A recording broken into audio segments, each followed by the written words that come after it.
방송을 청취함으로써 발생하는 정신적, 육체적, 물질적 피해, 불면증, 정서불안, 과대망상, 인성간화, 귀차니즘, 대인 기피, 왕따, 식욕감퇴, 발육부진, 성적 하락, 가정불안, 업무능력 저하, 소득 감소, 직장생활 부적응 등등에 대하여 제작진 일동은 어떠한 책임도 지지 않음을 경고드립니다.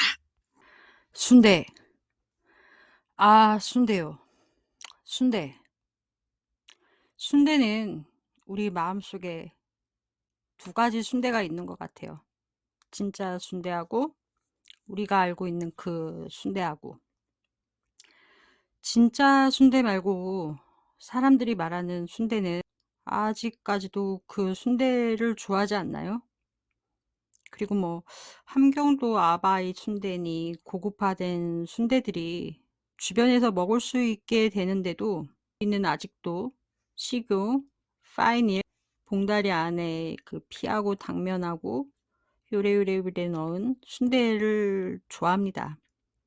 특히 꼬다리 끝부분 맛있잖아요. 그런데 순대는 우리 또 민족하고 뗄래야 뗄 수 없는 문화를 가지고 있는 겁니다. 우리나라 여성들이 한국 전쟁을 기준으로 그 6.25 전쟁 이후에 서양적인 그 기준이 들어왔어요. 우리나라 여성들은 원래 쌍꺼풀이 없잖아요. 그런 외모가 아니란 말입니다. 서양인 컴플렉스에 심각하게 시달리고 있었던 그때 이 순대들은 많은 여성들의 동반자였다는 쌍꺼풀을 만드는 기법이 우리 한반도에 알려지면서 많은 여성들이 이 순대를 이용해서 쌍꺼풀을 만들곤 했습니다. 그 당시 성형 기술로는 뭐라고 해야 되나, 그 사기성? 가짜라는 뜻인데 일본말을 가져다 쓰는 그 비속어로 야매라는 단어를 썼습니다. 어디 가서 그 날림으로 잘못 무허가 수술을 한다라는 뜻으로 위험한 짓을 하느니 차라리 순대를 이용해서 한다라는 것이죠. 자, 그리고 또 우리 간을 먹잖아요. 순대를 먹고 있다 보면은 간에 대해서 또 우리 또 많은 사연이 있어요. 구미호가 간을 먹는 전설이 있습니다. 그리고 별주부전에서 나오는 건 간이죠. 거북이라고 생각하셨죠? 거북이. 별주분에 전에 나오는 거에 거북이라고 생각하셨죠? 자라예요, 자라. 비슷하지만 약간 다른 건데, 그래서 안습이라는 겁니다. 그럼 이쯤에서 달주부전. 자라의 간을 훔치려고 사기치는 별주부전인데, 거북이의 염통을 훔치려고 사기치는 달주부전? 그래서 뭐 그런 걸 잘해야 가정주부가 될 수 있다. 뭐 그런 별주부전? 아, 죄송합니다. 아, 전투력이 떨어져요. 한꺼번에 한 달 걸 몰아서 말을 하려고 하니 빨리 만나뵈려고. 도대체 무슨 얘기를 하려고 이렇게 길게 하면서, 아, 참 참을성 없는 분들이 계세요. 이렇게 제가 볼 때 우리나라 한국인들은 그런 얘기 되게 많이 하잖아요. 세계 속의 우리 한국인, 한국인의 우수성, 한국인 어쩌고저쩌고. 한국인의 단점 얘기하는 시간은 굉장히 적은데 우리는 우수성은 굉장히 많이 말하잖아요. 한국인이 잘 나가려면 제가 봤을 때 참을성을 길러야 돼요. 우리는. 우리 민족은 민족이 가진 경탄한 재능 중에 딱 하나 결혈된 게 그거예요. 참을성. 우린 그런 게 없어. 반만년의 고통을 겪은 사람들로 치고는 고난 겪은 자들로 봤을 땐 우린 그런 게 너무너무 부족해.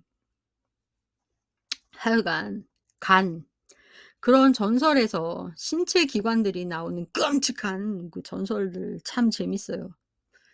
하여간 저는 염통을 좋아했어요. 여러분은 순대를 먹으러 가실 때 어디를 찾으시나요? 그래서 순대 아줌마한테 가서 "염통 많이 주세요." 이러면 아주머니는 고개를 쳐다보지도 않으시고 딱 흔들어 버리시죠. 말로 이제 들리지 않아도 고개를 흔드시면서 "저까." 이러시는 거죠. "장사해야지 임마." 이런 뜻 같아요. 염통이 2개 달린 동물이 있는 것도 아니고 양이 작잖아요. 그래서 그거에 대해 제가 단연간 연구해 봤어요. 2 년부터는 단연인 거죠. 2-3년 이상 생각해 봤는데 우리가 그 아주머니에게서 순대를 담아 주실 때 "염통만 더 담아 주세요."가 먹히려면 이 아주머니가 순대하고 그 고기들하고 한꺼번에 매입할 당시에 이 아주머니가 "여기는 염통 많이 나가니까 염통 많이 챙겨 줄소." 하고 이게 먹혀야 된다라는 거예요. 그러니깐 아주머니도 그게 안 되기 때문에 우리의 요구가 먹히지가 않는다라는 겁니다. 모든 사람들이 악플 바이러스에 감염, 수많은 악플 면역이 듯한 한 명의 가수가 살아납니다. 내 이름은 아니 로버트 네빌. 3년째 살아있는 사람을 보지 못했다. The radio drama never dies. 물려온다. 요시라의 표현에서 적어내. 경고, 하늘은 고기가 닫혀있습니다. Warning. Shutting.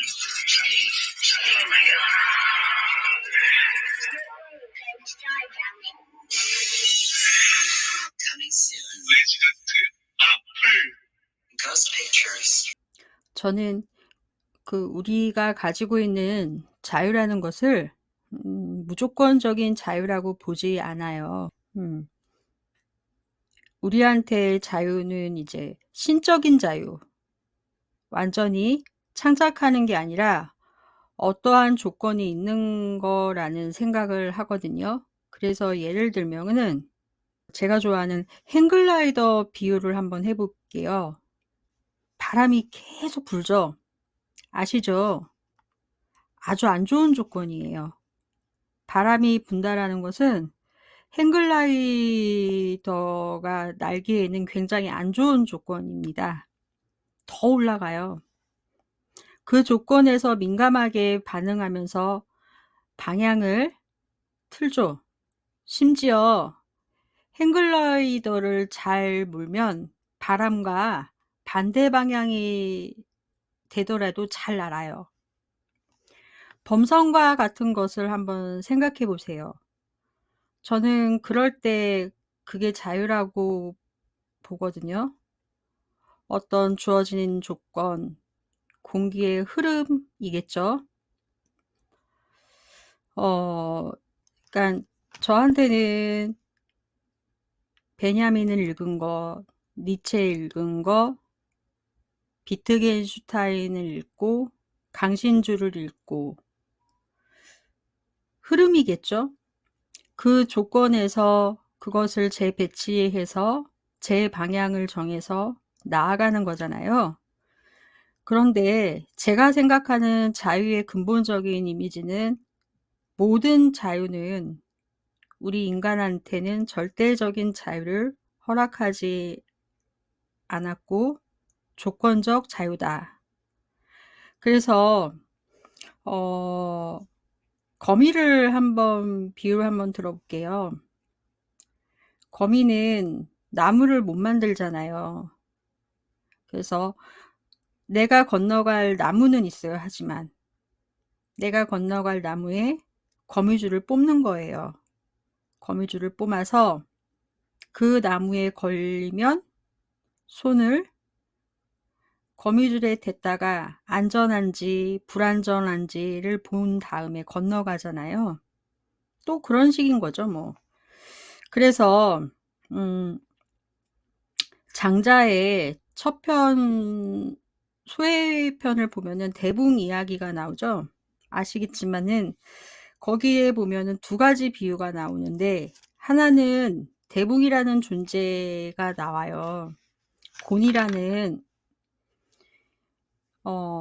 아주 커다란 물고기가 나오는데 다 아시는 내용이실 건데 이제 한번 그냥 지나가는 얘기로 제가 얘기를 하는 거예요. 한번 제 얘기 좀 들어줘 보세요. 그 곤이라는 물고기가 대붕이 된 다음에 구만리를 올라가고 올라간 다음에는 올라가려면은 일단은 대붕은 태풍이 불어야 돼요. 너무 덩치가 크니까 활공에 공간이 필요해요. 그쵸? 덩치가 너무 크니까. 뛰려면은 새들 뛰는 거 보셨죠? 뚝딱뚝딱 뚝딱뚝딱 뚝딱. 비행기도 이렇게 슝 하고 가잖아요. 갑자기 제주공항이 생각난다. 제주공항이 졸속으로 지어서 활주로가 짧아요. 활주로가 짧아서 굉장히 위험해요. 날씨가 조금만 나쁘면 바로 들어오는 이유가 그래서 활주로가 짧아서 그렇거든요. 그러고 보면 굉장히 위험하네요. 활주로 짧은. 어떤 것들이 그러니까 이륙을 하려고 하면은 공간이 좀 필요하잖아요. 근데 대붕이란 물고기는 너무 큰 거예요. 6월에 태풍을 기다려야 되고 9만리 정도 위로 올라가야 돼요. 장자가 그게 이제 대붕 이야기를 하거든요. 너무나 오랜 세월을 거쳐서 바람을 타고 올라간 다음에 말이에요. 그래서 사람들이 그랬단 말이에요. 그 다음에 그 부분 장자 책에 보면은 그 다음에 새가 나와요. 잡새들. 대붕 말고 비둘기 뭐 이런 참새 막 이런 애들 있잖아요. 휘리릭 거고 날아서 뭐 건물 위에 올라가고 지붕 위에 막 올라가고 뭐 이런 애들. 걔네들이 대붕을 향해서 욕을 막 해요. 그 다음이 대목이 그런 대목인데 뭐라고 하냐면은 저놈은 어디로 가려고 저렇게 발약을 하니? 그러면 또 옆에 있는 참새가 쟤는 너무 부자연스러워 보여. 그러면서 날 좀 봐. 난 너무 자연스럽지 않아. 막 이러고 자기들끼리 놀아요. 그러면서 팔딱팔딱 거리면서 나무 위로도 올라가고 지붕 위로도 올라가고 막 그래요. 그래서 이렇게 사람들이 그런 말을 했잖아요. 잡새들이 대붕의 뜻을 어찌할까. 그게 이제 어른들이 거기서 만드신 말이거든요. 옛사람들이. 죄송합니다. 근데 거기에서 상징하는 게 뭐냐면은 진짜 커다란 자유는 그러니까 어떠한 커다란 조건들이 있겠죠. 그걸 넘어가고 이용하는 데 있다라는 겁니다. 그래서 장자가 아주 지혜롭게 이야기를 비유로서 설명을 하는 건데요.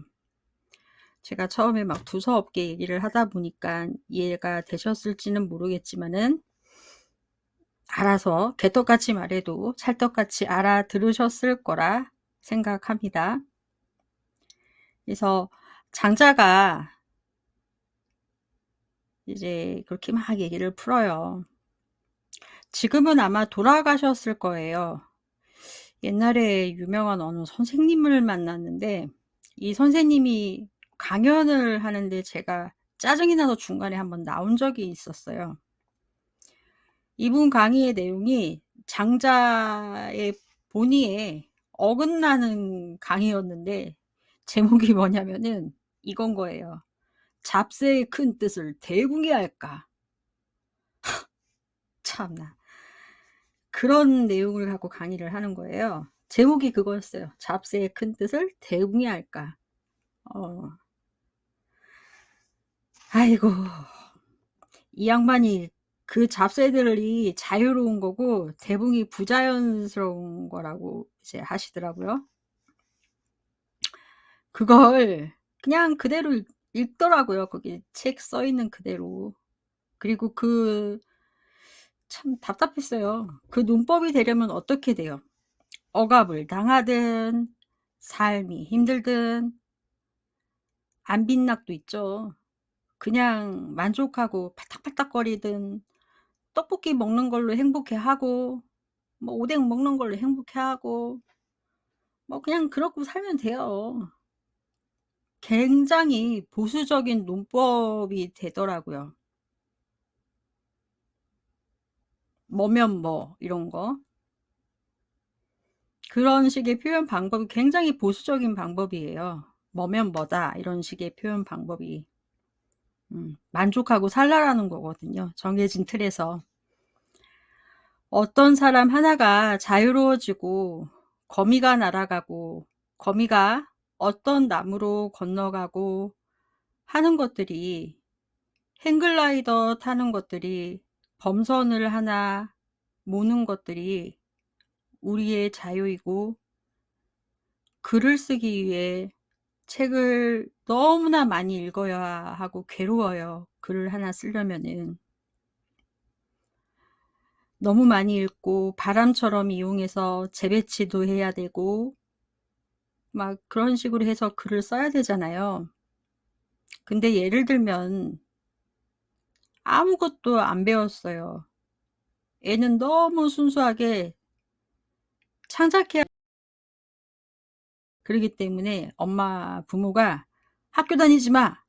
이러시는 거야. 그러면 걔는 무슨 글을 쓸 수 있을까요? 나중에 그러겠죠? "글이 뭔데?" 그렇게 말할 수 있을 겁니다. 때때로는 이제 장자를 거슬러 가야 돼요. 때때로는 장자라는 바람도 타야 하고 때로는 막스라는 사람과 함께 거리를 걷다가 어느 지점에서는 막스 바람을 거기까지만 타고 가고 옆에 있는 뭐 니체랑 함께 손잡고 걷다가 옮겨가는 거예요. 왜냐고요?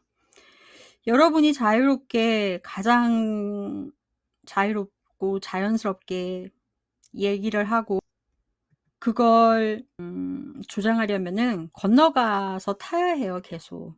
행글라이더 타는 사람처럼.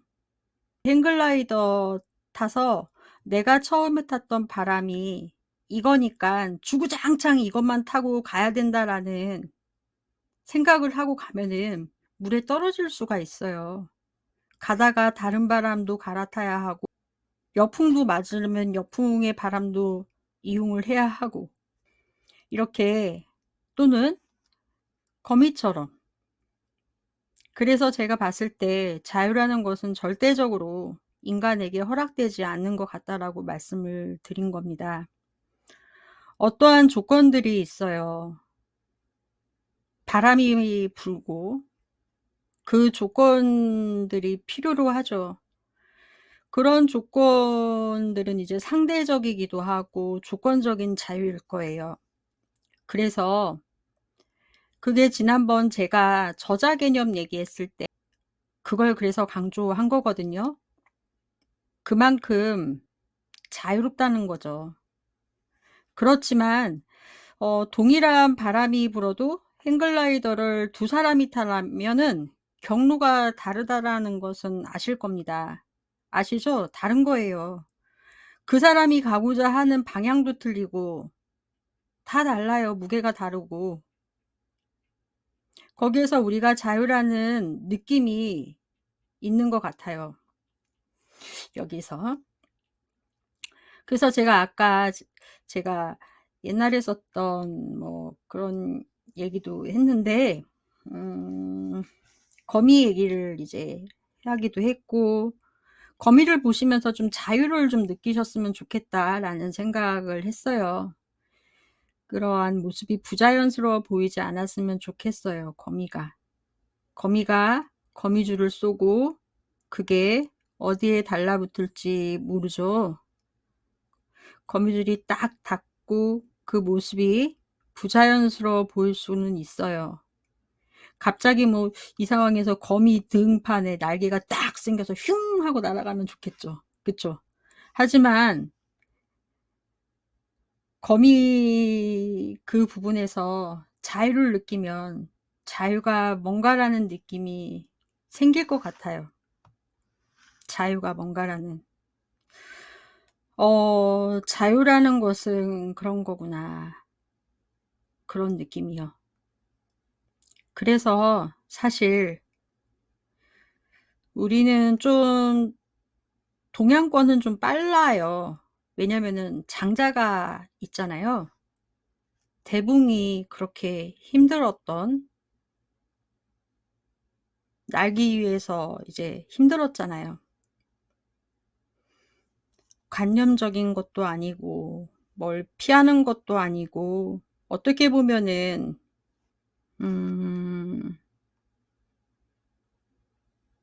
너무 부자연스러워 보이는 거예요.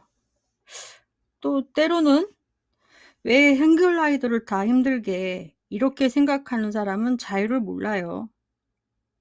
왜 그렇게 힘들게 소설을 읽고 문화책을 읽고 시를 읽어?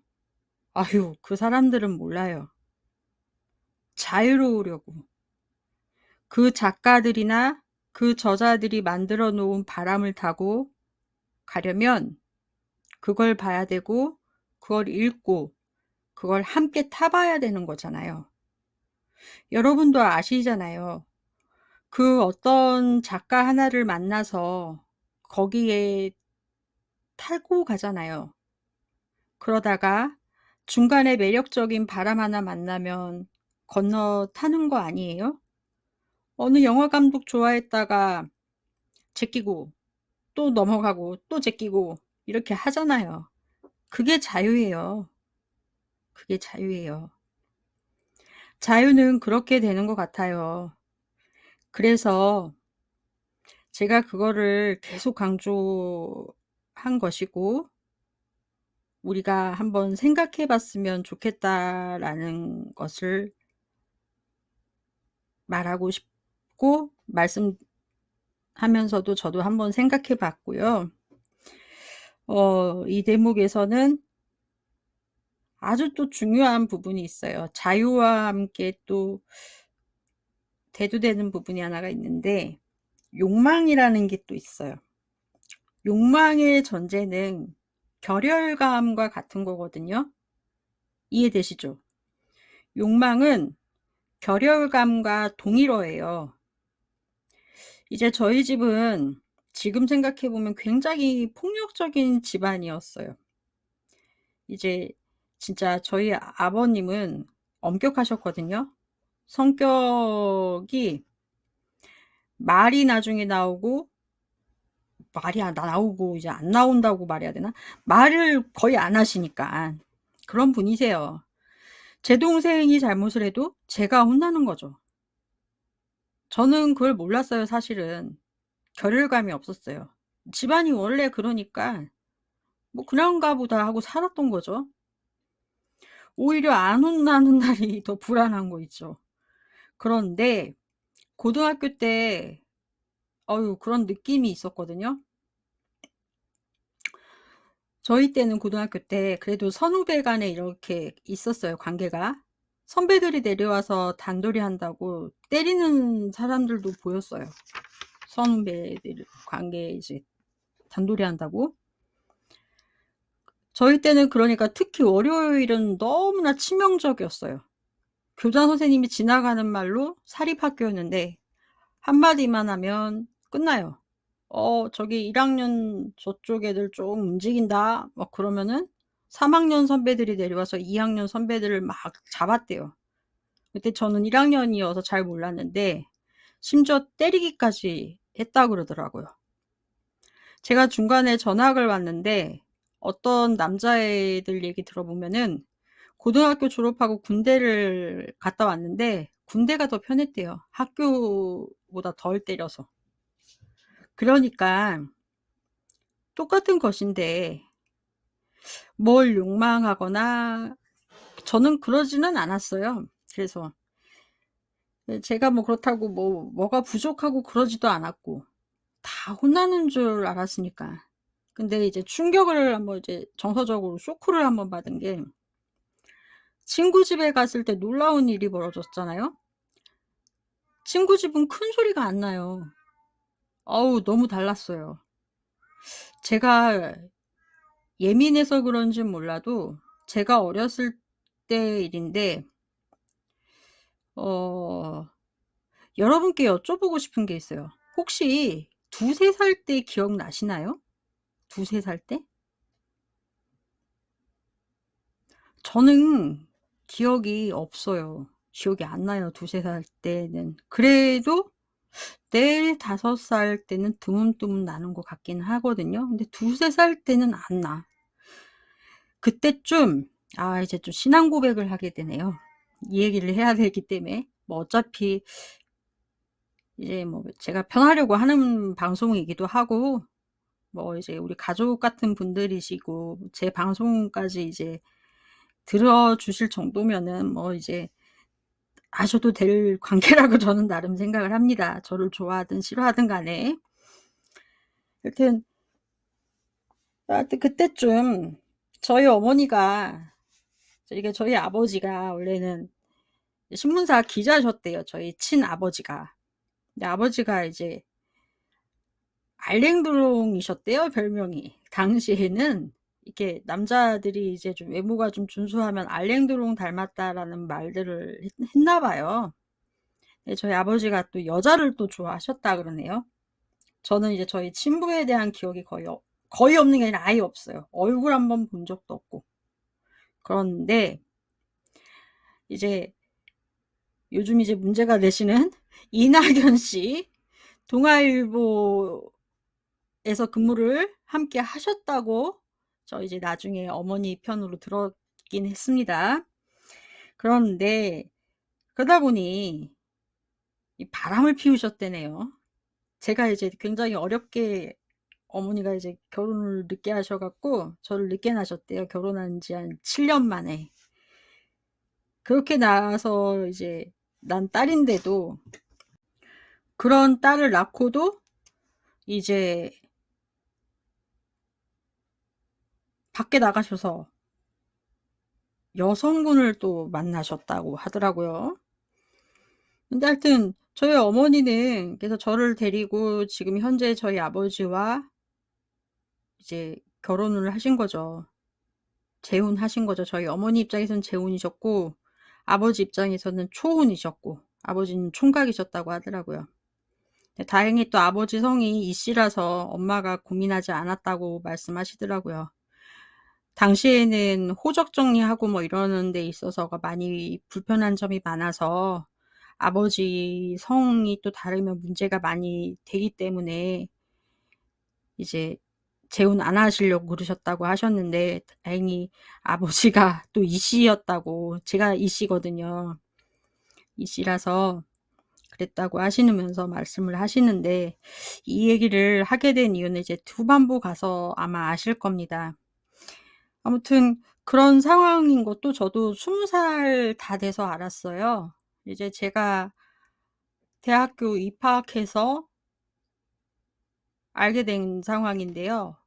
이제 부모님 선에서 해결될 문제가 안 됐던 거죠. 제가 알아야 될 상황이 발생이 됐던 부분이 뭐냐면 제가 대학교를 이제 사립대를 입학을 하게 됐어요. 입학을 하게 갖고 어 저희 집은 재수를 못 하게 했어요. 재수는 그러니까 아버지가 좀 많이 보수적이셔 갖고 그러니까 키워주신 아버지로 생각하지 않아요. 저는 낳았다고 부모라고 생각하지 않거든요. 자기와 추억이 있고 자기를 키워주시는 분이 내 아버지인 거지 낳아주기만 했다고 부모라고 생각하지 않아요, 저는. 저 그리고 2-3살 때 기억 하나도 안 나요. 어. 저희 저는 현재 아버지가 저희 아버지라고 생각하고 살고 있고 음 그러기 때문에 무서워도 아버지가 아버지니깐. 어 그렇습니다. 근데 아무튼 아버지랑 엄마가 저한테 그렇게 말씀을 하실 수밖에 없는 가족사를 말씀했어요. 학교를 갔는데 사립이다 보니까 등록금이 좀 다른 학교보다 높고 저희 때 IMF가 터졌을 때라 99년도였거든요. 그렇다 보니 이제 저희 친아버지 쪽 친부 쪽으로는 이제 할아버지 두 분이 독립운동 훈장 받으시고 그러셨대요. 그래 갖고 유공자 그 혜택을 받을 수 있어서 등록금을 반 할인을 받을 수가 있었대요. 입학금에 한해서는. 그다음부터는 뭐 이제 제 학이 달린 거고. 그래서 이제 그 당시에 필요했던 서류가 가족관계 증명서라는 걸 이제 제가 이제 학적과에 내야 된다고 말하더라고요. 그건 이제 부모님이 신청을 해주는 게 아니라 제가 직접 가서 신청해야 하는 거라고. 서류는 엄마가 이제 띄워줬죠. 띄워줬는데 그러면서 이제 아버지는 말씀을 안 해주시려고 그러셨대요. 평생을 이제 계속 안 하려고 했는데 말을 안 해줄 수 없는 상황이 됐었어요. 저희 아버지가 이제 사업이 좀 잘 IMF 터지고 잘 안 되셔가지고 이제 저도 본래는 미술 하다가 미술을 이제 그만두고 이제 일반 고등학교로 이제 전학을 오게 됐거든요. 이제 미술 그만두면서 사실 그 전학을 왔다라기보다는 저도 삶의 우여곡절이 굉장히 좀 많아요. 좀 놀아본 언니라 놀아볼 언니의 미심쩍은 철학 이야기 요 정도라고 생각하시면 됩니다. 그래서 저는 모든 걸 다 이해하고 허용하고 품어줄 수가 있습니다. 전 다 해봤어요. 그래서 어쨌든 그래서 학교 이제 인문계로 전학을 왔고 이런 상황이 발생이 됐죠. 뭔 얘기하다 여기까지 왔냐? 순대 얘기하다 여기까지 온 것 같은데. 하여튼 우리 여기다 빨간 깃발 꽂고 다시 노란 깃발 꽂고 다시 한번 넘어오죠. 어쨌든 그래서 그로 인해서 이제 엄마랑 저 때문에 엄마랑 아빠랑 불편해지고 뭐 이런 것들을 제가 그래도 말하기 이전에 그러니까 등록금 이전에 그러니까 아빠한테 더 예쁨 받으려고 노력하고 이런 거를 남모르게 눈치 보고 그런 게 있었었나 봐요. 그런 게 어렸을 때 이제 생존 본능 같은 거겠죠. 아무리 이제 10살 차이 나는 동생이 있어도 그래도 어렸을 때는 혼자 살았을 거 아니에요. 외동딸로 살다가. 그런 상황이 있었고. 근데 이제 그 상황을 겪으면서 엄마가 속상할까 봐 저는 이제 아무렇지 않은 것처럼 하고 막 이제 지냈거든요. 아파도 꾹 참고. 제가 무슨 마법사도 아니고. 그래서 막 혼자 이랬어요. 저 혼자 치유하고 친구들하고 반창고 앉아서 붙이고 뭔지 아시죠? 그런데 친구 집에 놀러 갔는데 친구가 그릇을 깼어요. 그런데 친구 아빠가 들어와 오셔서는 뭐라 그러는 줄 아세요? 다치지 않았냐고. 놀라지 않았냐고. 저는 충격받았어요. 집에 오는 길에 그날. 그날 난생 처음으로 지금 생각해 봤는데 그런 게 엄청난 결혈감이 드는 거예요. 결혈감이 이게 그런 거죠. 이제 이해되세요? 제가 이 얘기를 하려고 지금 저의 성장 과정을 대충 일부분을 말씀을 드린 겁니다. 이게 결혈감이에요. 결혈감을 모르고 살다가 없이 살다가 결혈감이 든 거예요. 난생 처음. 제 친구 아버지의 그런 모습을 보고. 저는 저희 아버지한테 그런 모습을 본 적이 없었거든요. 아버지 아무리 저한테 잘해주셔도 아버지는 항상 엄격하고 소리치고 무섭고 저는 아버지는 안 그랬을지는 모르지만 저 나름대로는 아빠한테 예쁨 받으려고 그러고 내가 잘못하면 나로 인해서 엄마가 힘들어진다라는 그런 거에 눈치를 본다라는 거에 예민한 거죠, 제가. 그런 거를 캐치를 했던 거죠. 티를 안 냈어도 가족들끼리. 속상해 할까 봐 말하지 않고 속으로 혼자 참았었거든요, 어렸을 때. 모르고 살았던 거예요. 그런 집에서만 살다가 친구네 집을 갔는데 친구 아버지의 그런 다정한 모습 보고 그런 걸 보고서 깜짝 놀란 거죠. 이 결혈감이라는 게 들면 우리가 욕망을 한다라는 겁니다. 왜 저 사람은 저걸 욕망하지 않지? 이런 말 하잖아요. 아, 저 사람은 왜 저거를 욕심 안 낼까? 헛소리 하지 말라고 하세요. 그 사람은 그거를 전혀 느끼지 않기 때문에 욕심내지 않고 욕망하지 않는 거예요. 욕심과 욕망은 또 다른 부분이기는 한데 욕망이라고 말할게요, 오늘은. 어떤 사람이 아이를 안 낳잖아요. 이런 거죠. 어떤 부부가 둘 사이 관계가 어떤지는 잘 모르는데 가족으로서 뭔가 결여가 있다라고 말하면은 막 그런 게 있으면은 아이를 욕망하게 됩니다. 그런데 두 사람의 관계가 충만하잖아요. 아이를 안 낳아요. 결혈감이 없기 때문에. 자, 아이를 낳는 건 결혈감이 있기 때문에 아이를 낳습니다. 그러니까 그런 커플들을 우리는 저주하고 짜증나요. 뭔 줄 아시죠? 쟤네들은 왜 저렇게 행복한 거야? 그래서 우리가 악마의 속삭임 막 하는 거예요. 애를 낳아라, 애를 낳아라, 막 이렇게. 공감하시죠? 그래서 아이를 낳는 순간 어떻게 됩니까? 고통이 시작되는 거잖아요, 고통이. 잠도 못 자고 이제 고통이 시작됩니다. 야생의 생활이 시작되고 애 낳는 순간부터 똥기저귀 갈아야 하고. 무슨 말인지 아시죠? 고통이 시작되는 겁니다, 고통이.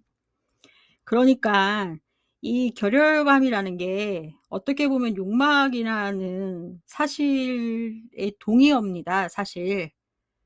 작은 것에 만족하는 것이 뭘까요? 여쭤보는 겁니다. 여러분, 작은 것에 만족하는 게 뭐예요?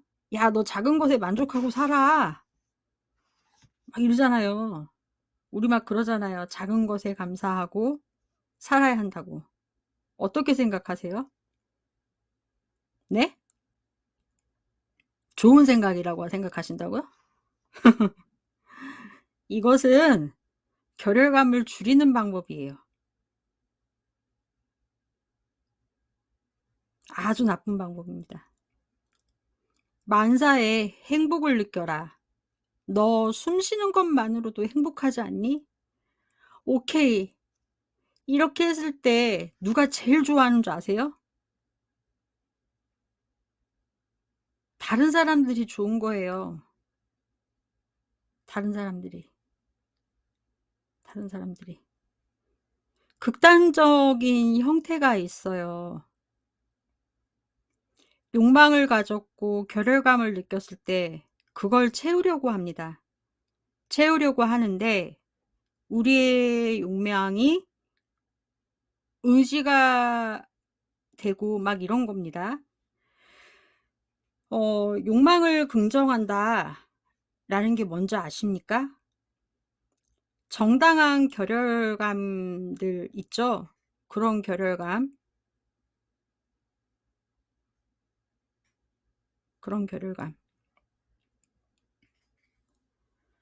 그런데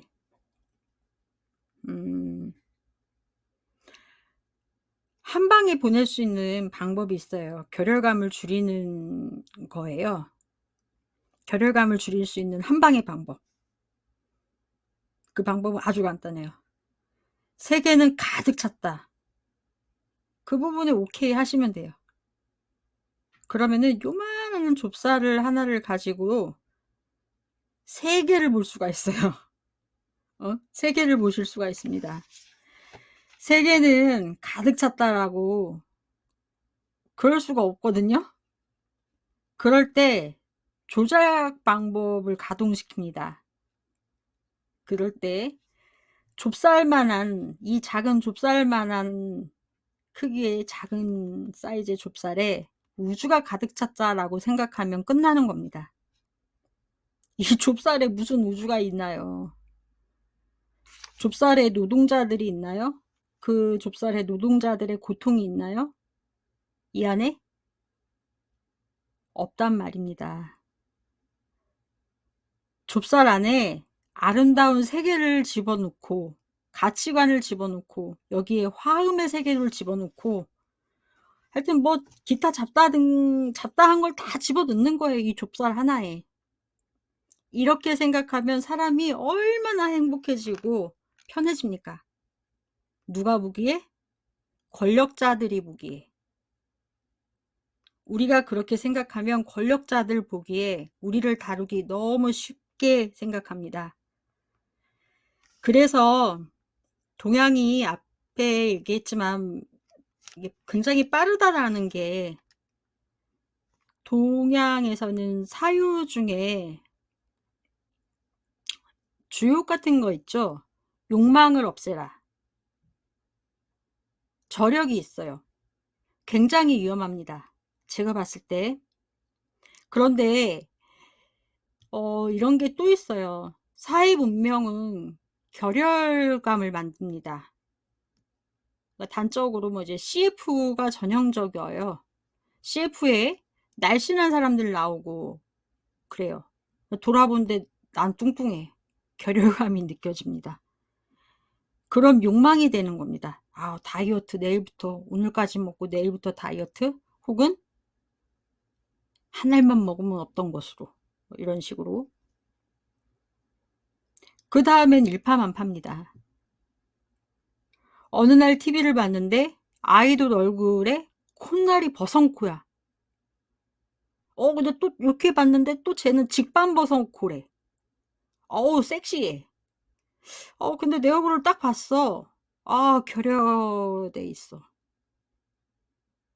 그럴 때 욕망이 들겠죠? 사실 이런 것으로 집요하게 자본주의가 공격을 하게 됩니다. 우리가 가지고 있는 이 결혈감의 교류를 잘 끊으셔야 돼요. 내가 지금 느끼고 있는 이 결혈이라는 게 외부에서 주입된 것인지 진짜 나의 결혈에서 온 것인지 욕망이란 것들이 일단은 정의가 그래요. 결혈을 느껴야 되고 결혈을 채우려고 해요. 특히 동양의 사유 일정 부분은 특히 불교는 이런 것들을 갈해라고 표현을 하거든요. 갈해. 갈증 있잖아요. 갈증. 목마르다는 라고 해서 갈자하고 바닷물 바다해. 그래서 목이 마르다고 해서 바닷물 먹으면 안 되잖아요. 짠물이잖아요. 목마른데 짠물 먹으면 채워지나요? 안 채워집니다. 갈증 해소가 안 돼요. 그게 결혈감이라는 비유입니다.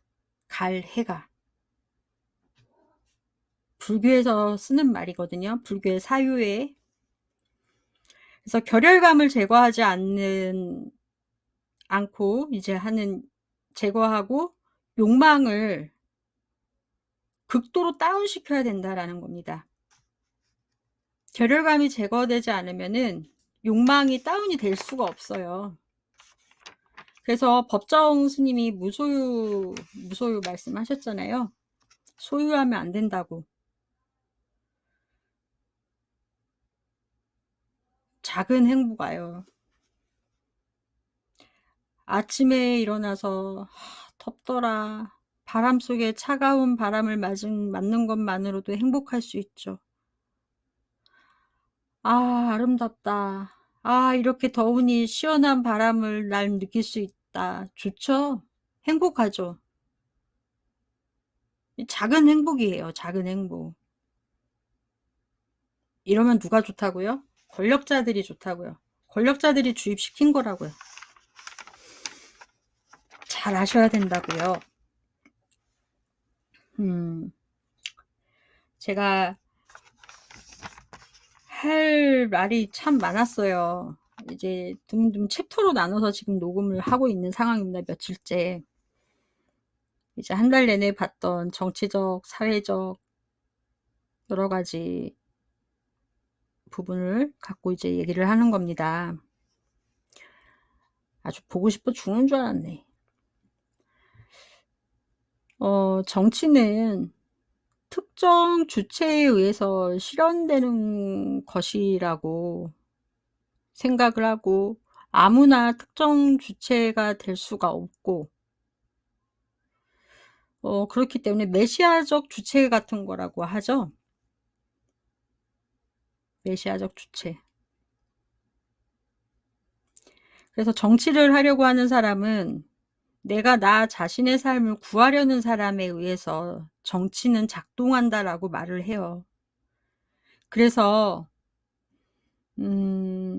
정치는 일부 몇몇 아이들이 하는 게임과 같은 거고 투표로 뽑힌 자들, 정당만들이 하는 거라고 얘기를 해요. 그러면 정치가 없어요. 여기서 정치가 없다라는 것은 우리 정치요. 우리 정치. 사람 각자 살아가는 것에 대해서 정치가 없어진다는 것들을 말하는 겁니다.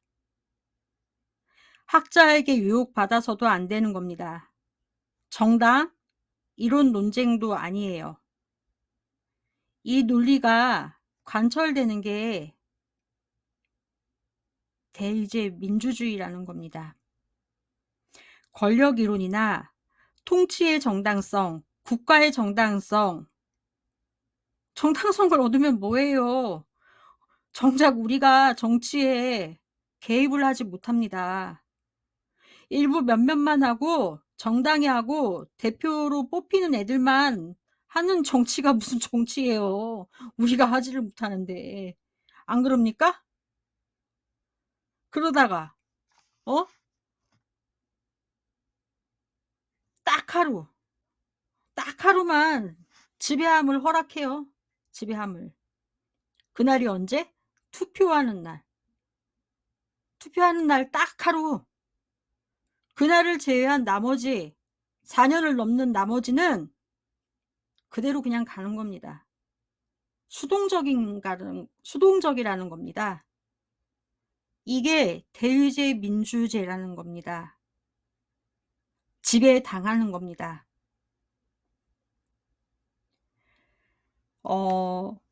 지배함과 지배당함과는 적당히 섞여서 같이 가야 된다라는 것을 말씀을 드립니다. 예를 들어 볼게요. 능동적 지배를 능동적으로 하는 거야. 예로 이제 야, 내일 가서 시위하자. 우리가 정치 철학 강의 듣고 굳이 약속을 했어. 우리가 어디로 가기로 했는데 막 그런 느낌 들었어. 그래서 어디로 가서 우리 시위하기로 했어. 그리고 나서 전화를 막 하는 거야. 저한테. 선생님 어떻게 되셨어요? 왜 안 오시는 겁니다. 왜 안 오시는 겁니까? 하고 저한테 전화를 하신 거예요. 근데 제가 이제 안 갔어요. 그 현장에. 제가 전화를 여보세요 하고 받았어요. 아, 피곤해요. 오늘 못 갈 것 같아요. 이럴 수 있어요. 내 맘대로라는 겁니다. 그럼 뭐라고 할까요? 선생님 나오실 줄 알고 나왔는데 안 나오시면 어떡해요? 그러면 이제 저는 이제 또 그러는 거예요. 왜? 나의 자유예요. 내 자유. 내 자유인데 오늘은 오늘이잖아요. 어제 수업은 어제 수업이고 하고 딱 끊어요.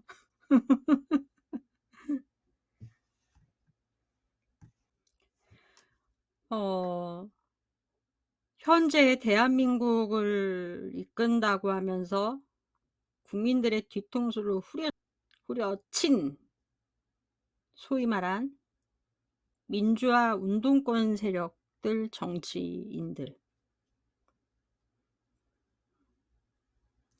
우리나라만 운동권이 있을까요? 민주화 운동? 아니에요. 우리나라는 민주화 운동 한 것도 아닙니다. 국민들이 한 겁니다. 국민들이 한 거에 숟가락 올린 거죠. 저희 외삼촌은 1960 년대에 학생 운동 하셨거든요. 민주화 운동 하셨다는 분들 저희 삼촌 밑으로 다 줄 서셔야 돼요. 저희 삼촌은 정치 행위를 일체 안 하세요. 못 하시는 게 아니라 안 하세요. 왠 줄 아세요? 실패한 정치 민주화 운동이었기 때문에 안 하신다라고 말씀을 하십니다. 시민들한테 미안해서. 자숙하고 근신하는 마음으로 살아야 하는 거라고. 자기들이 세례를 입었다고. 그런 말씀하세요. 하지만 소망은 꺾으면 안 되는 거라고 말씀을 하십니다. 그런 삼촌도 호적에 빨간 줄이 가신 거죠. 취업의 제안을 받으시고 그렇게 사셨죠.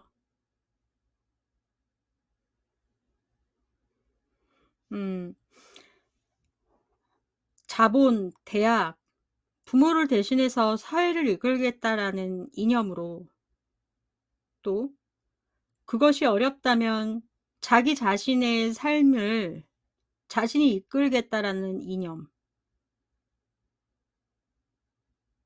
따르기보다는 이끈다라는 생각,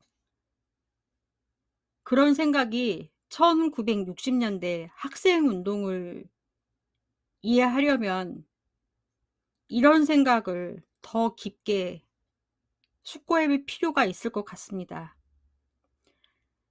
당시에는 리더의 덕목, 이끈다는 것은 무엇인가를 의미하는지 생각하는 것으로 시작하고 그랬던 거라고 들었습니다. 그것을 과거와 다르게 새로운 방향이나 새로운 목적을 정했다라고 한 거죠. 결국 리더가 되고자 했던 학생들에게 중요했던 것은 기존 목적을 비판하고 새로운 목적을 제안하는 이성, 즉 수단이 차원이 아니라 목적 차원에서 작동하는 이성이었었다는 겁니다. 그러니까 홍수로 범람하는 강을 건너는 것이 목적이라면은 우리는 밧줄이나 배 혹은 튜브 같은 거를 구할 수가 있어요. 근데 밧줄, 튜브, 배 이런 것들은 수단이에요. 혹은 119 비상전화를 통해서 외부 도움을 요청하는 것도 수단이라고도 할 수 있어요. 이렇게 일정 목적을 이루도록 이런 수단들을 보통 도구라고 하는 건데요. 수단과 목적이라는 개념이 쌍으로 이렇게 따르면 인간은 이성이 두 종류가 분류가 될 수 있어요. 목적성 이성과 도구적 이성. 내 삶을 살아갈 때에는 두 가지 이성 모두가 다 중요해요. 자신의 삶을 주체적으로 살아가고자 한다면 그가 누구든지 간에 목적 이상을 먼저 갖고 가야 하는 겁니다. 1960 년대 학생운동은 전 세계적으로 일어났던 거예요. 비단 우리나라에서만 있었던 운동이 아니라는 겁니다. 그와 함께 독일 프랑크푸르트 학파의 사유에 주목을 해야 하는 이유가 여기에서 비롯되는데요. 도구적 이성 비판이라는 말을 여기서 나왔거든요. 이 학파가 만들었습니다.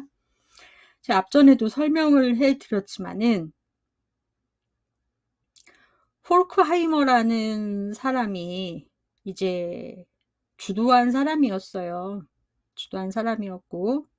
도구적 이성 비판의 개념을 이제 핵심을 말씀하셨는데요. 도구적 이성 비판을 그냥 쉽게 설명을 해 드릴게요. 앞에 막 뭐라고 설명은 대충 이제 해 드렸기 때문에. 요즘에 오펜하이머라는 영화를 보셨죠? 보신 분도 계시고 못 보신 분들도 계시겠지만 뭐 OTT 서비스를 통해서 오펜하이머라는 콘텐츠가 또 나오기도 했더라고요, 벌써. 그 오펜하이머는 1941년 원자폭탄을 만든 미국 정부 프로젝트, 그러니까 즉 맨하튼 프로젝트 참여에 관한 거를 영화화시킨 거고, 그 멤버의 대장인격인 오펜하이머에 대해서 영화한 겁니다. 그 부분에서 그 영화를 빗대어서 예를 한번 들어볼게요. 원자폭탄의 목적을 심각하게 고민했다면 참여하기 힘들었을 겁니다. 젊은 나이에 자신의 천재성을 정부에서 인정해 주니 너무너무 행복했던 거예요.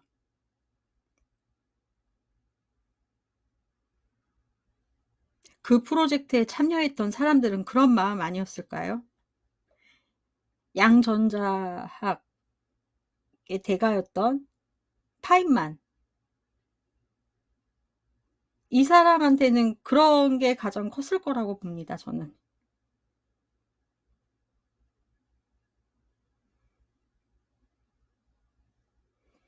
반면에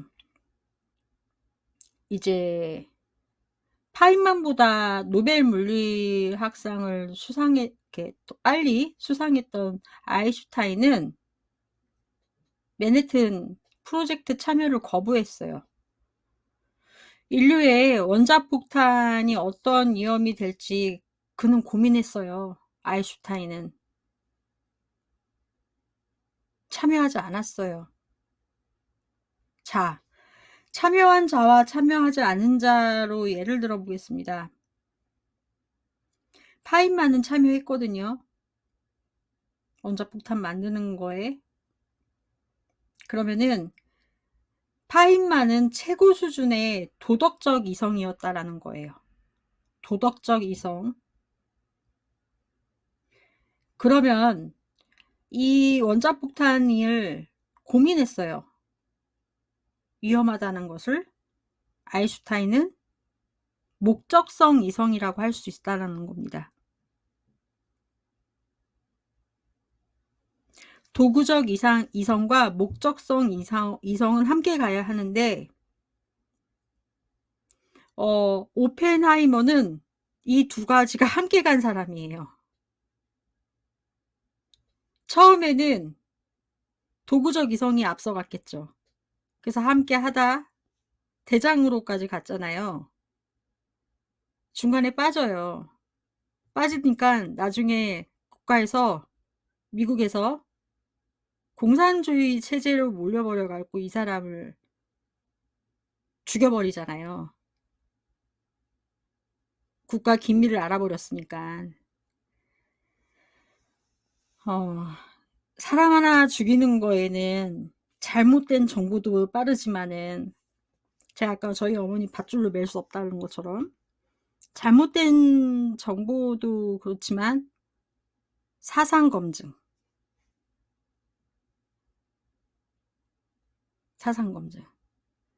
이 사람은 일을 하다가 깨달은 거죠. 목적성 이성을. 그러니까 호르크하이머의 도구적 이성은 너무너무나 중요해요. 1960년대 학생 운동을 통해 이게 관통했던 핵심이거든요. 도구적 이성으로만 생각했던 게. 목적은 생각하지 마. 도구만 생각해. 목적을 달성할 수 있다면 수단만 생각해. 한마디로 아인슈타인 되지 말고 파인만만 되라. 이 소리라는 거예요. 이게 정상일까요? 아무리 도구적과 목적이 같이 간다고 해야 할지라도 저는 그렇지 않다라고 보거든요.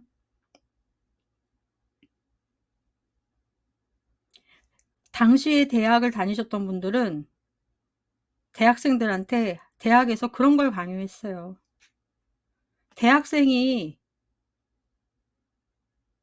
그러니까 원료가 아니라 인간 존재라고 대응을 했던 겁니다. 남이 정한 목적에 따르는 도구가 아니라 스스로 목적과 관련된 행위 활동을 할 수 있는 존재라고. 그러니까 막 그렇게 싸우는 겁니다. 싸우는 거. 이성만이 유일한 덕목이라고.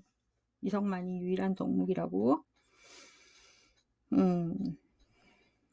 참.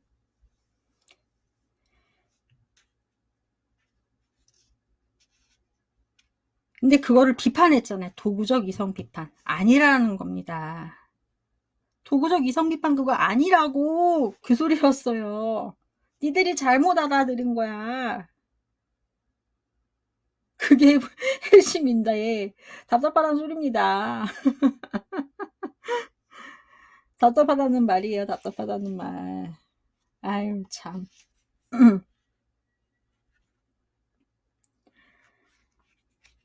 그랬습니다. 능동을 예로 들어볼게요. 수업을 들었어요. 야, 내일 가서 시위하자. 우리가 정치철학 강의 듣고 굳은 약속을 했어요. 우리가 이제 어디로 가기로 약속을 했어. 그런데 어떤 한 분만 오셨어요. 딱 한 분만. 아무도 안 왔고 딱 한 분만 오신 거예요. 그럴 때 느낌 있잖아요. 혼자 있는 외로움. 그러고 전화를 막 해보시는 겁니다. 이제 그 강의한 사람한테 전화하셔서 선생님 어떻게 되신 겁니까? 그랬더니 이 선생님 하시는 말씀이 아, 저 오늘 피곤해서 못 갈 것 같아요. 이럴 때 있죠. 내 마음대로라는 겁니다. 뭐라고 해요, 그러면? 선생님 또 이제 그러시는 거예요. 왜 나의 자유를 구속하려고 해요? 그러면은 당신은 어제는 어제고 오늘은 오늘이잖아요. 수업을 어떻게 들은 거예요? 하고 뚝 끊어버려. 이상하죠? 이 두 가지 측면이 같이 있는 건데 이 느낌은 아리스토텔레스한테 받은 겁니다. 주체는 그런 거다. 그러니까 지배함이란 우리에게 필요한 거예요. 지배를 당하기만 하는 게 아니라 지배함이. 근데 때는 하루를 지배하고 4년 동안은 지배당하고 뭐 이러는 게 아니라는 겁니다. 분배를 해야 된다라는 말씀을 드리는 겁니다. 이 두 가지가 매번 함께 끌고 가야 된다라는 겁니다. 어떻게?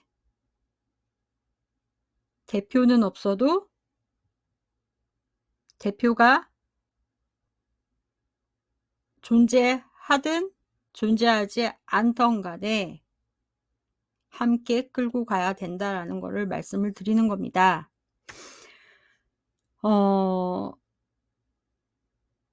이걸 매번 끌고 가려면은 대표는 없어요, 사실은. 대표가 어떻게 존재합니까? 특정 기간 동안 권력 행사하는 위임받은 대표는 없죠. 두 가지를 끌고 가려고 하는데. 시간적으로 할당을 하면 안 돼요. 시간적으로 할당을 해서 하루는 투표하고 나머지는 지배받는다. 하루는 지배하고 4년은 지배받는다가 아니라 동시에 매 경우 참여해야 된다라는 겁니다. 이 주장이 맞으면 정치적으로 여러분이 발언을 할 게 있다라고 하면은 청계광장을 점거해서라도 이야기를 해야 된다라는 겁니다. 이해되신가요? 동시 참여한다라는 것이 시간적으로 같은 거라는 겁니다. 돌아보니 그림 그려지시죠? 자유로운 개입. 자유로운 공동체가 어떤 모습인지. 공동체적 주체는 가지고 있지만 자유로운 개인들이라는 겁니다. 여기서 자유로움의 포커스는 위에 있고 공동체적 포커스는 아래에 있을 겁니다.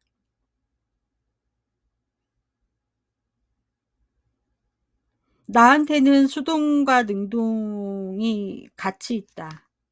이 모순적 관계가 긴장 관계로서 끌고 가면은 그 사람은 정치적 주체인 거죠. 타인과 조율하는 문제가 아닙니다.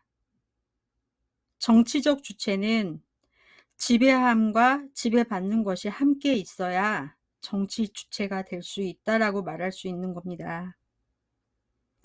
타인과 이야기해서 이해관계 조절하는 것이 정치가 아니라는 겁니다.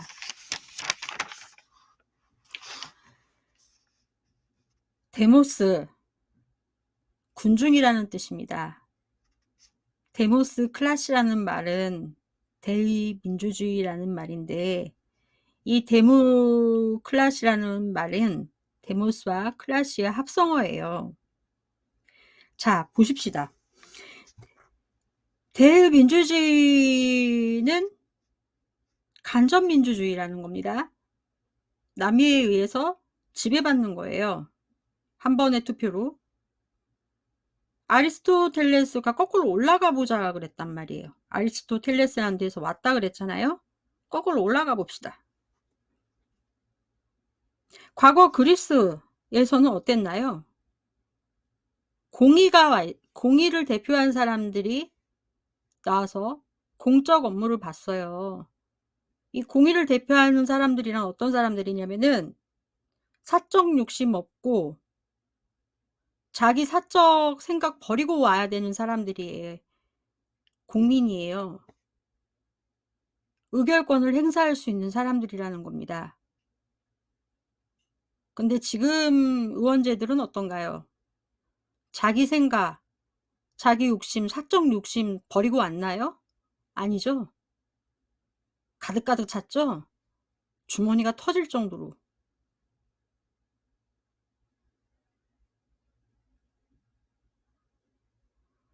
우리가 선거구제가 중요한 게 아니라는 겁니다. 선거구제. 자기들 배부른 선거구제잖아요.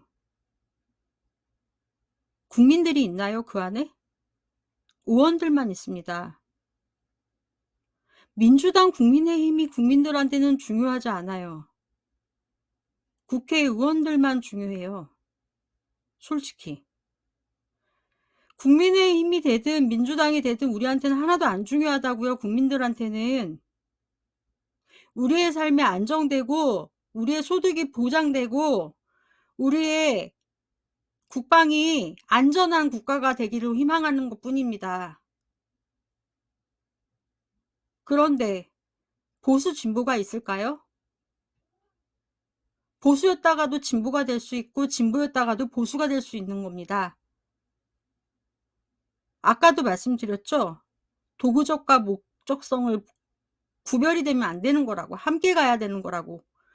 도구적 이성 비판은 도구적으로만 이성을 생각하면 안 된다라는 걸 비판하는 거라고요.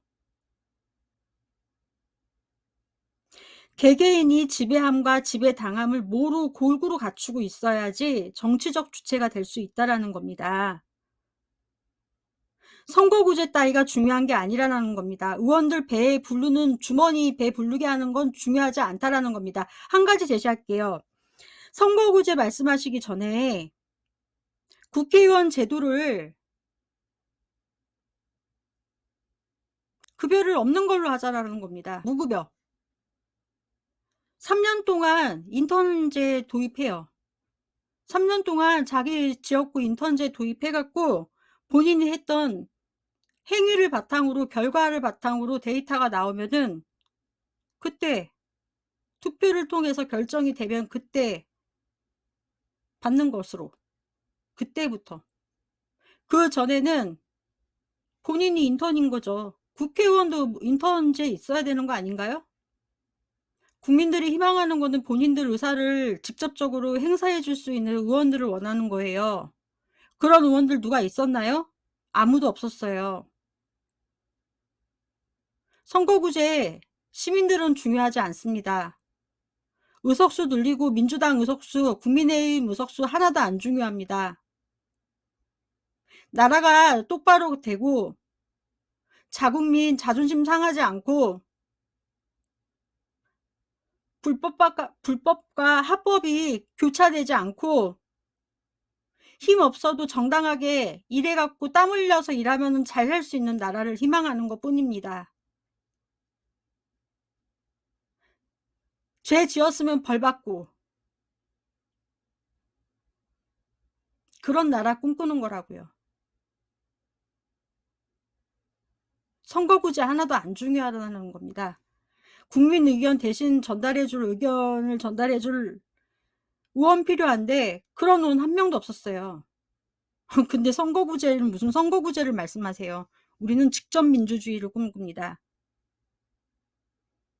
공간으로 만들려고 정치를 자꾸 만들려고 하지 마세요. 살아가는 개개인이 정치적 주체가 돼가지고 능동성을 가져야 정치가 살아나는 겁니다. 공법적? 자석 몇 석 몇 석? 그거 누가 그렇게 중요하대요. 어디서 개소리입니까 그거. 지들 배부르려고 그러고 콩고물 떨어뜨리려고 하는 소리 아닙니까? 시민 자체가 정치적 주체가 되기 위해서 지배당하면서 지배할 수 있게 되게끔 만들어줘야 되는데 대표의 논리에 빠져서 자기 주장에 빠져서 자기 주장만 하고 지배당하기만 하면 정치적 주체가 될 수가 없다라는 겁니다. 주체를 구경꾼으로 만들지 마시라는 겁니다. 우린 구경꾼이 아니에요. 우린 주체지. 어디서 감히 주체를 구경꾼으로 만들려고 하는 개수작입니까? 선거구제라는 개소리로 앞세워서 우리는 주체자예요. 직접민주주의 할 거예요. 직접민주주의. 선거구제 따위 관심 없어요. 우리는 민주주의를 직접민주주의로 바꿀 거예요. 우리의 의사를 전달하고 우리가 지배할 수 있는 나라를 만들. 더 이상 우리 시민들을 구경꾼으로 만들지 마시라는 겁니다. 더 이상 우리를 지배하려고 하지 말라라고요. 감당할 수 있으시겠어요? 감당할 용기 있으세요?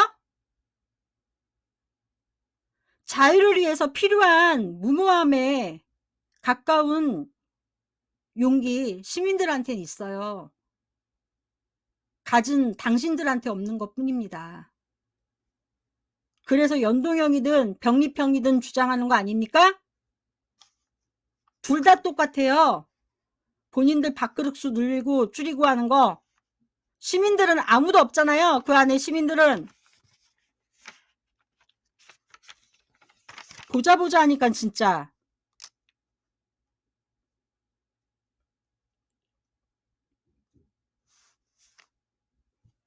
한 가지 더 예를 들어 보겠습니다.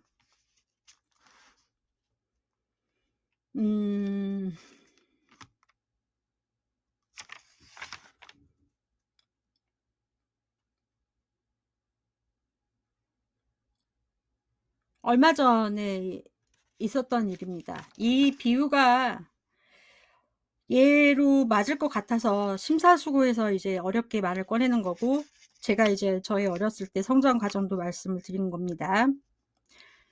유튜브나 방송을 통해서 성폭력 피해 겪으신 분들이나 이런 분들 얘기 듣고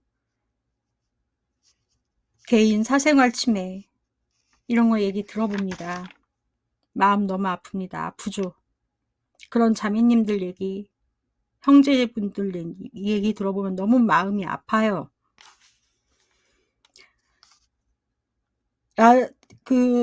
자장가로 라디오를 틀어놓고 주무시다가도 성폭력 얘기 나오고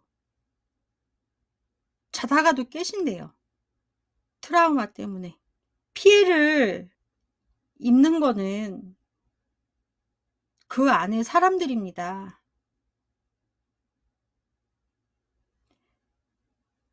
경미하지만 경도는 중요하지 않다라는 것입니다. 5살 때 겪었든 3살 때 겪었든 20살 때 겪었든 간에 상처라는 겁니다. 5살 때 어떤 분이 성폭행을 당하셨대요. 38년 전 일이라고 하셨거든요. 그 일 이후로 가족인 어머니한테 많이 맞으셨대요. 그리고 경찰이신 아버지는 침묵을 하셨다고 합니다. 집은 이사를 가셨대요. 그 사건 이후로. 그 문제 발생 후 가족과 관계는 살갑지 않게 됐고 그 과정 속에 가족 원망했고 그러셨대요. 우울증으로 죽고 싶었고 하지만 종교 때문에 죄여서 죽을 수도 없어서 견디다 못해서 상담 공부도 하고 템플스테이 쫓아다니기도 하고 명상했고 할 거 못 할 거 다 해보셨는데 답이 안 나오셨대요. 제게 이 얘기를 하시는 분은 38년 전 얘기를 저한테 하시는 거였었어요. 아팠어요. 너무나 아팠어요. 저도 울었어요. 본인의 잘못이 아닌 거잖아요. 머리로는 이해를 하죠. 하지만 상황이 바뀌지 않았다는 게 너무 힘드셨대요. 그 일이 자기의 잘못이 아닌데도 아직까지 가족들과의 관계가 회복되지 않고 계신대요. 막 한 번씩 울퉁불퉁 막 튀어나오는 생각 없이 튀어나오는 그 남성들에 대한 분노, 사회에 대한 분노들이 사그라들지를 않는다는 거예요. 그리고 자신이 겪은 비슷한 사건과 뭐 조두순 같은 사건들 보면은 댓글 찾아서 달고 다니시고 그런 몹쓸짓한 사람들 처단하라고 청원 올리시고 이렇게 막 널뛰기 생활같이 하셨대요. 너무 힘드셨다고. 너무너무 힘들었어요, 저도. 그래서 말씀드립니다. 유싸도 좋고 젖싸도 좋고 아임자도 좋고 다 좋다 이거예요. 거기서 본인들 하실 일 하시면 된다라는 겁니다.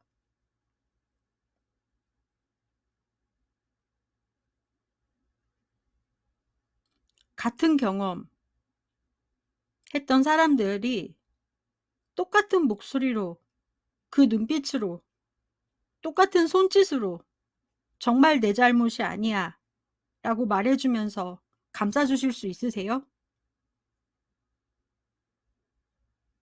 그 안에서 수치심을 받고 감옥 속에 갇혀 있는 아이들 생각해 보셨어요?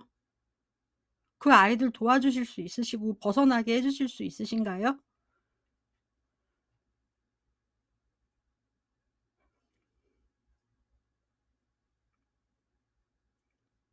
제가 봤을 때 다 모두 가해자라고 생각이 들어요.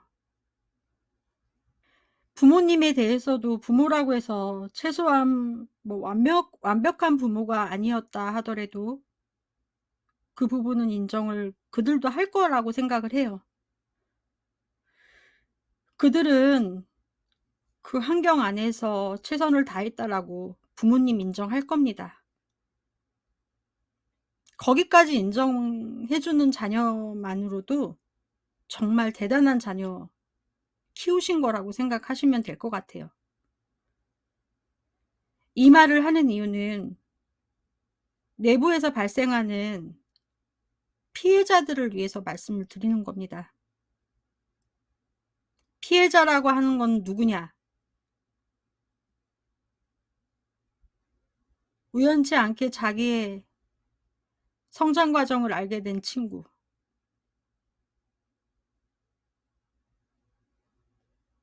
그 친구의 언니. 올해 수능을 봤던 친구.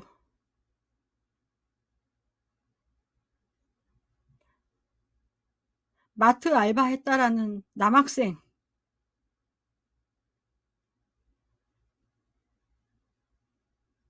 재혼했다라고 말씀하시는 여성분. 엄마.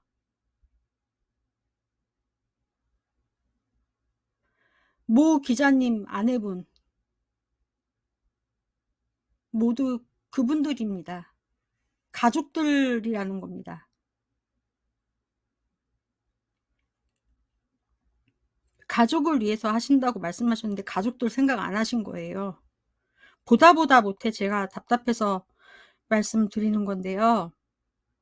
아무리 받아도 마음의 상처가 극복되지 않다라는 겁니다. 작은 사고가 나면 작은 상처가 나고 흉터가 없어져서 잊혀져요. 그런데 큰 사고가 나서 흉터가 남잖아요. 없어지는데 오랜 시간이 걸리거나 죽을 때까지 그 상처가 지속되거나 볼 때마다 그 기억이 난다라는 거예요. 이런 문제에 대해서 사회에서 예방해 주거나 힐링해 주는 프로그램이라든지 단체가 우리 사회에 있나요? 그런 기관 있나요? 본인들의 법적 분쟁, 다툼, 송사 다 그러면 끝나나요? 이 말을 좀 해야 되겠더라고요. 피해자입니다. 주변에 꾸준한 관심과 애정, 돌봄은 누구에게나 필요하고요. 그것은 아픈 사람에게도 필요한 거고 건강한 멀쩡한 사람에게도 다 필요한 거예요. 그거 안 필요한 사람은 한 명도 없어요. 마음이 먹먹했습니다. 하루 이틀에 해결날 문제가 아니다. 라는 얘기는 저희한테는 결코 좋은 얘기가 아니라는 거겠죠? 그렇지만 하루아침에 해결날 문제가 아니라는 것은 그만큼 조급해하지 말고 긴 싸움을 준비해라는 것이겠죠. 긴 싸움을 준비해야겠죠. 그런데 아까 앞전에 말씀드렸잖아요. 성폭행, 성범죄나 사이버 집단 테러나 이런 것들이 과거에나 지금이나 똑같은 비율로 존재했는데 요즘 이런 것들이 외부에 알려지면서 갑자기 왜 이렇게 시끄럽냐? 이런 생각 드실 수도 있어요. 갑자기 자기 주장이 강해진 거 아니냐? 아니거든요. 저는 같다라고 보거든요. 걱정돼서 그래요. 긴 싸움을 준비해야 되는데 걱정돼서. 그런데 때때로 뇌에서 분비되는 화학 물질을 이게 조정하는 하늘의 알약이 사람을 구원할 수도 있다. 허무하게. 감히 제가 우리 전 국민이라고 얘기해도 될 수 있을지는 모르겠지만 하지만 그런 일들이 일어날 때까지 그 사람을 지탱해 주는 것 역시 주변의 꾸준한 관심이에요. 그러니깐 너무 그렇게 생각하시다 진짜 필요한 치료를 놓치지 마시고 뭐 거기 가는 게 무슨 지금 우리나라 상황에서 뭐 이제 창피한 것도 아니고 옛날처럼 호적에 빨간 줄 가는 것처럼 생각했던 뭐 그런 거 아니잖아요. 그러니깐 전문의와 이렇게 상담해서 그때 들으셔야 될 이야기에 의지하시라. 이런 말씀이라는 겁니다. 기억이라는 것은 끔찍하게 너무 오래가요. 그래서 성폭행과 비유를 제가 말씀을 드리고 같다라고 말씀을 드린 건데요. 이런 이야기는 피해를 입었다고 어디 가서 말할 수도 없기 때문에 제가 성폭력과 비유해서 말씀드린 거라고 생각하시면 될 것 같아요. 지금 상황을 이렇게 보잖아요.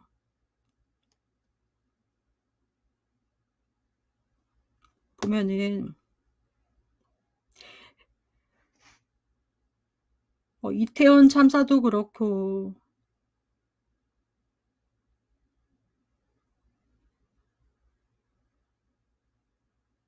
모두 뭐 개인의 신상 공개에 대해서도 불편해하시면서 잘못되었다는 거 다 아시면서도 그냥 우리 다 가만히 있잖아요. 누구 때문이죠? 정작 그 안에서 맡고 있는 당사자들은 생각해 보셨나요?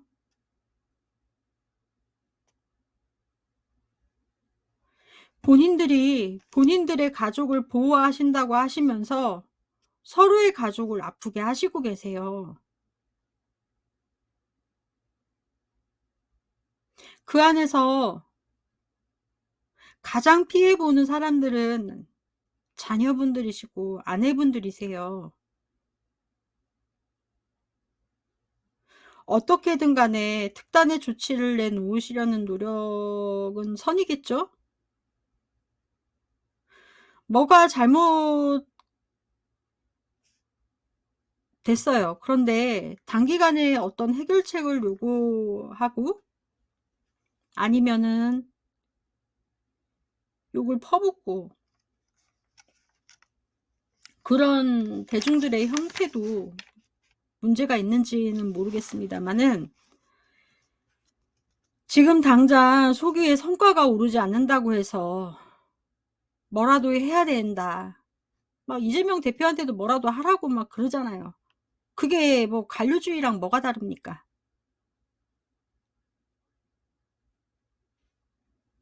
자, 그럼 이제 그런 것들은 코스가 정해져 있어요.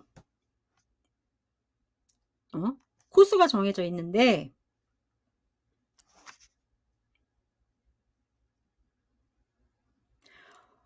어떤 보복에 관한 외침들, 무조건적인 뭐 이제 잔혹한 보복을 요구하는 목소리도 저는 우리의 힘이라고 봅니다. 화를 낼 수 있는 마음이 아직 있는 거잖아요. 그리고 같이 화를 내주는 거잖아요. 화가 나서 한 얘기. 모조리 다 광화문 내거리. 여기에서 여기까지, 저기에서 8m 요런 얘기 설치해서 그런 얘기 할 거 아니잖아요. 구별할 건 구별해야 되잖아요. 이런 얘기도 해야 되고 그러는데 지금 이 사회가 다른 이유에 다 묻혀서 미디어의 거의 대부분의 힘을 그러니까 소비시켜 버리는, 그러니까 뭐 총선이나 뭐 대통령 선거 이런 것들에 다 소비시켜 버리잖아요. 그러면은 처음에 이야기들은 실체가 다 없어지고 쪼이고 단속하고. 자, 그래서 어떡하자는 건데.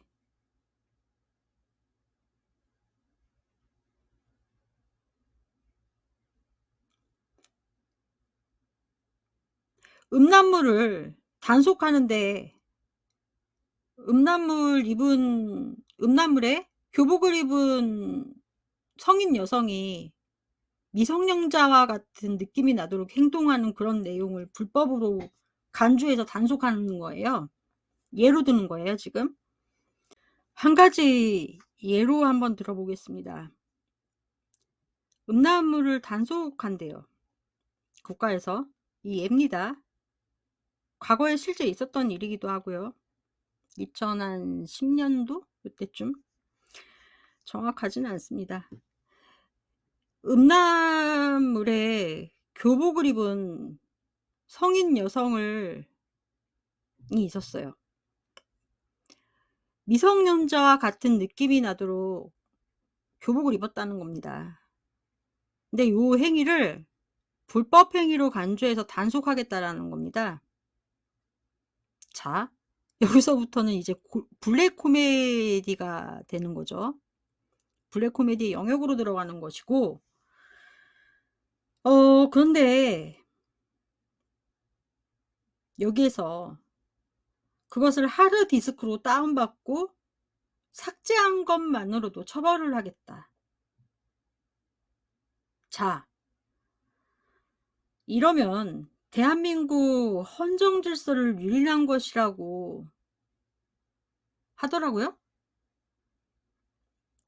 시간을 되돌려서 처벌하는 것이기 때문에 무엇이 옳고 그르냐에 대해서 길게 설명 안 할게요. 그냥 저는 요 얘기만, 그러니까 집중해서 좀 들어주실래요? 좀 더 뭐 강력한 처벌을 원하시는 분도, 뭐 이건 아니다라고 말씀하시는 분들도 지금까지 제가 한 얘기는 뭐 그냥 다 그냥 넘겨두고 괜찮고요. 요 얘기만 조금만 집중해서 들어주실래요? 온 국민이 마음이 아프고 흉악한 폭력으로 두렵고 화도 참 많이 났습니다. 근데 저희는 감히 제가 우리 국민이라고 말해도 괜찮을까요? 우리는 향후 범죄자가 될 가능성이 있는 자들로 끊임없이 당신들의 제재나 단속이나 의심을 받으면서 살아야 될 사람들이 아니라는 겁니다.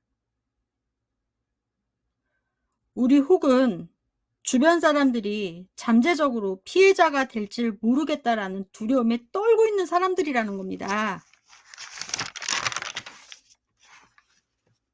그러면 국민들의 세금을 받아서 녹을 받고 정책을 하시는 분이시라면은 지금 저희를 안심시키고 달래시는 것이 중요한데 왜 이렇게 우리를 박해하세요? 박해하십니까? 왜 이렇게 전 국민을 범죄자 취급하고 반으로 나누게 만들고 고민하게 만드십니까? 이태원 참사, 허그 전세 사기 대출, 국제 문제, 안보 문제, 지하철 흉기 테러, 기타 등등 한 명 한 명 우리 사회에 개인들이 다 필요한 문제예요. 다 필요한 문제.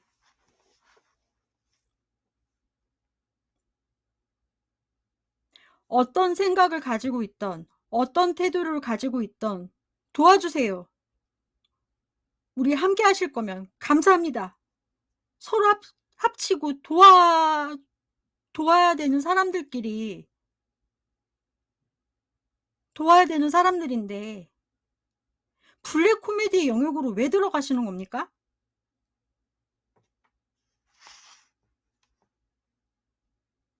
왜 우리를 법정 구속시키시고 그러세요?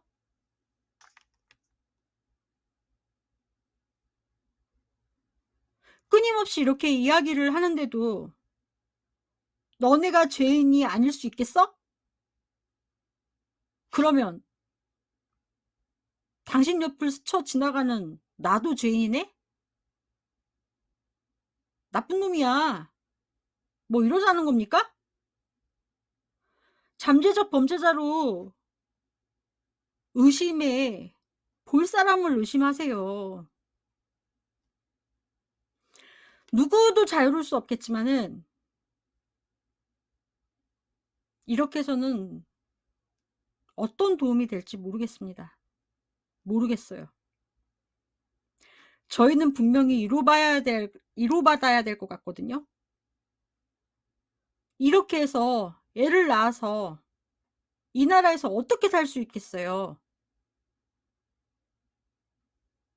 이렇게 말하는 사람들 속에서 정말 저희들은 정말 두려움에 떨고 있거든요. 우리 진짜 무섭거든요.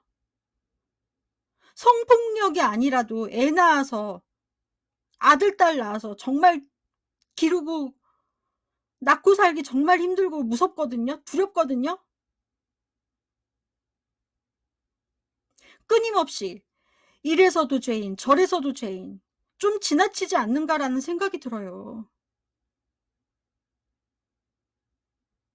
자, 제 하드디스크에 있는 내용 꺼내 놓을까요? 잡아가세요.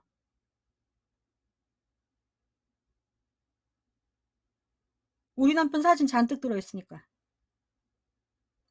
한 개인의 취향이나 신상에 대해서 그게 무슨 남을 해치거나 그게 굳이 아니라면은 숨기거나 두려워하거나 머리 수그리거나 그럴 이유 없지 않냐. 그게 더더욱 부부 사이의 일이라면은 부부 사이의 일들은 98%가 서로 동의가 한다면은 인정을 받는 겁니다. 법적으로도.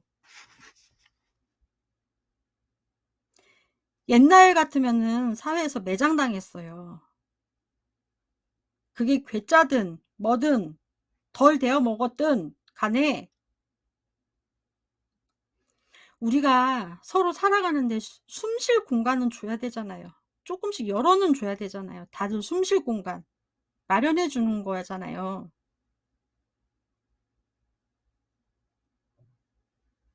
아무나 다 잡아들이고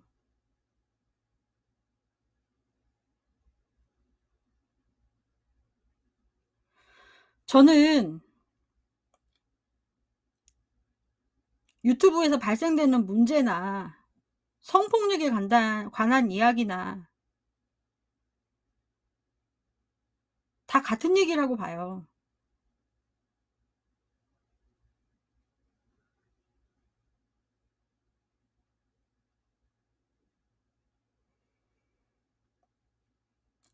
아무나 잡아들이고 지나치게 과열된 분위기,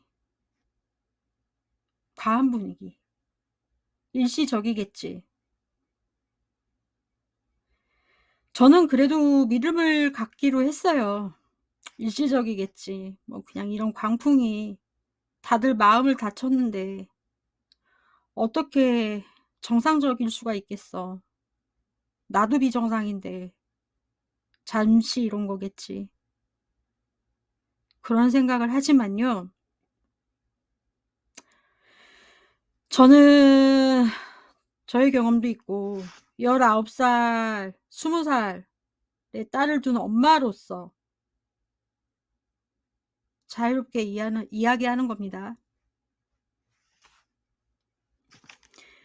우리 딸 아이를 지키는 것과 우리 사회의 분위기를 만드는 것은 연관이 없다. 지나치게 겁먹은 엄마가 돼서 아이가 손가락 끝에 살짝 스치기만 해도 으윽 하면서 움직이면 다친다. 움직이면 다친다. 과연 좋은 엄마일까요? 아니, 저는 아닌 것 같거든요. 그리고 저도 고3을 둔 딸 엄마로서 지금 혹시 방송 듣고 계시면 우리 엄마 아빠 노릇하기 힘든 이유에 대해서 몇 가지 해보고 싶은데요. 세상의 모든 부모가 부처님, 예수님, 성모님 수준이 되어야만 딸을 갖고 아들을 갖는 것은 아니잖아요. 그리고 부처님, 예수님은 아들이든 딸이든 간에 못 갔죠. 두 분 다 안 가지셨잖아요.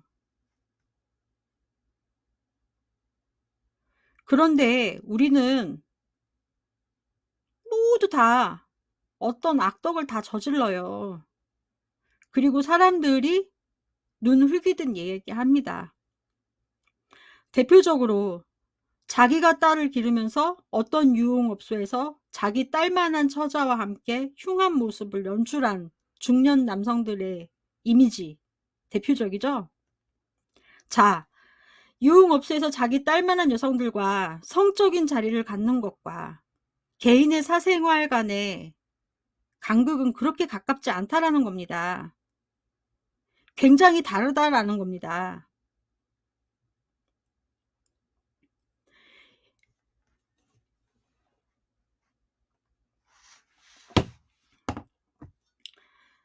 유흥업소에서 우쭈쭈 하는 사람들도 아빠로서는 괜찮을 수 있어요. 단지 그렇게 자기 딸한테는 괜찮은 아빠이면서도 여기 이 여성한테는 뭐 하는 짓인지 라고 이야기할 수 있는 것이죠. 이쪽 딸 입장에서는 아닐 수 있는 거잖아요. 그리고 아빠 입장에서는, 엄마 입장에서는 사회에 남에게 폐를 끼치지 않는, 그렇다고 법으로 뭐라고 다 말할 수 없는 그런 애매모호한 개인적인 악덕에 대해서 감출 수 있는 권리가 있단 말입니다. 어떤 분들 뭐 편을 들고 얘기하는 게 아니에요. 우리가 다 경험하고 우리가 다 겪을 일이고 겪고 있는 거잖아요. 내가 어떤 남을 해칠 의사도 없고 남을 해치는 용도 뭐 그런 인식 최소한 그런 것도 없어요. 다른 사람들만큼 하면서 살고 폐를 끼친 적이 없다라고 한다면 또 개인이 관리하고 감출 권리가 있다라는 겁니다. 예를 들어 볼게요. 엄마 아빠가 애정관계에 문제가 생겨서 각자 애인을 만들었다.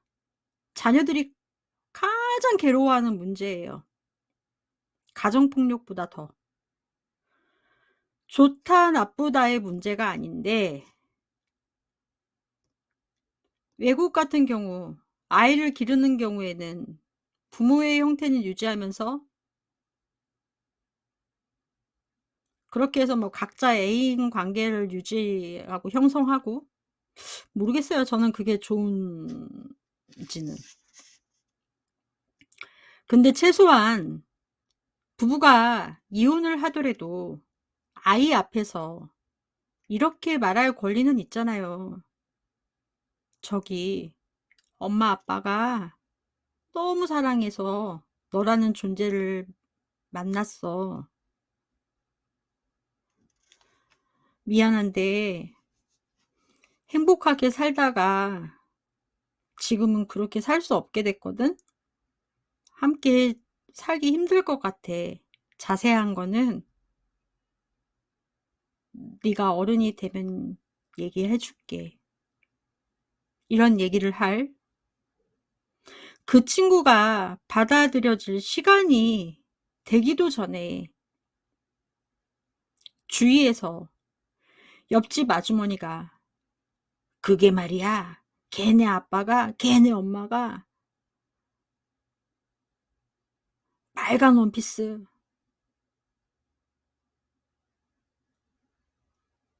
그게 말이야. 이게 진실의 알 권리인가요? 진실의 알 권리에 해당하는 건가요?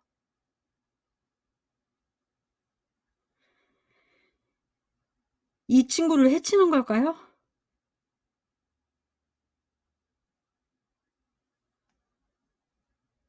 저는 이 세상에 제가 피해를 끼치지 않는 저의 은밀한 취향? 사회에 피해를 끼치지 않고 안 끼칠 권리가 있다라고 저는 생각을 합니다. 근데 거기에 대해서 사회가 "너는 빨간 옷을 좋아해. 여기 있어. 얘 구속시켜." 이러면 과연 안전해질까요? 개인은 은밀한 공간으로 밀어넣으면 밀어넣을수록 위험해지는 겁니다. 반대로 밝은 부분에 있을수록 밝은 부분에 있을 부분들을 끄집어내서 일광 소독을 해 주고 햇볕을 쬐어 줘서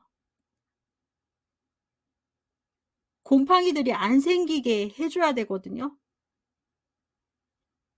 일광 소독을 해 줘서 해 줘야 햇볕을 쬐 줘야 곰팡이들이 안 생긴다고요.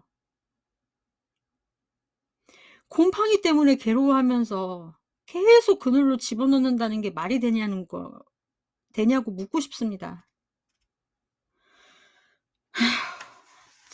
제가 말이 길었네요. 슬프다.